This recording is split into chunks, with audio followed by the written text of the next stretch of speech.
Titiman, Asma Fan, Eva Jackson, Company, Chinga Manje, Chingo Matataka, Vivi Productions. Maruwa enyika inohaunga mapedza unozopemberawo mambo ndakugata. Maruwa enyika inohaunga mapedza unozopemberawo mambo ndakugata. Kukuona wafa chiwa zvinondihwadza, ndiwo wangu wandiomesera. Maruwa enyika inohaunga mapedza unozopemberawo mambo ndakugata. Kukuona wafa chiwa zvinondihwadza, ndiwo wangu wandiomesera.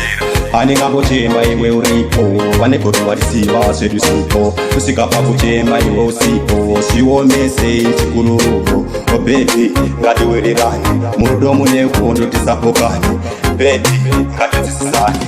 Maruwa enyika inohaunga mapedza unozopemberawo mambo ndakugata. Kukuona wafa chiwa zvinondihwadza, ndiwo wangu wandiomesera. Maruwa enyika inohaunga mapedza unozopemberawo mambo ndakugata. Kukuona wafa chiwa zvinondihwadza, ndiwo wangu wandiomesera. Maruwa enyika inopira, maruwa enyika inopedi, maruwa enyika inoswedi, maruwa enyika inohani.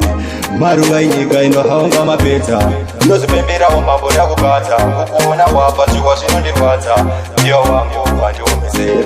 Maruwa enyika inohaunga mapedza unozopemberawo mambo ndakugata. Kukuona wafa chiwa zvinondihwadza, ndiwo wangu wandiomesera.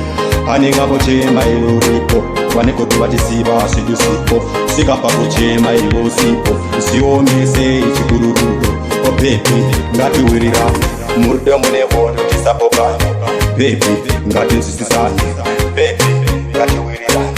Maruwa ino, maruwa ino, maruwa enyika ino bebi, maruwa enyika ino switi. Maruwa enyika inohaunga mapedza unozopemberawo mambo ndakugata. Kukuona wafa chiwa zvinondihwadza, ndiwo wangu wandiomesera. Maruwa enyika inohaunga mapedza unozopemberawo mambo ndakugata. Kukuona wafa chiwa zvinondihwadza, ndiwo wangu wandiomesera. Maruwa enyika ino bebi, maruwa enyika ino switi, maruwa enyika inohani. Maruwa enyika inohaunga mapedza unozopemberawo mambo ndakugata. Kukuona wafa chiwa zvinondihwadza, ndiwo wangu wandiomesera.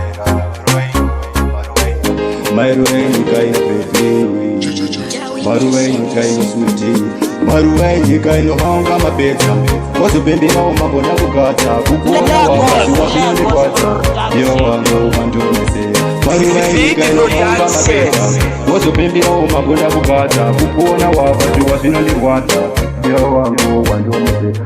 Handingambochema iwe uripo, vegodo varisiva zvedu sipo.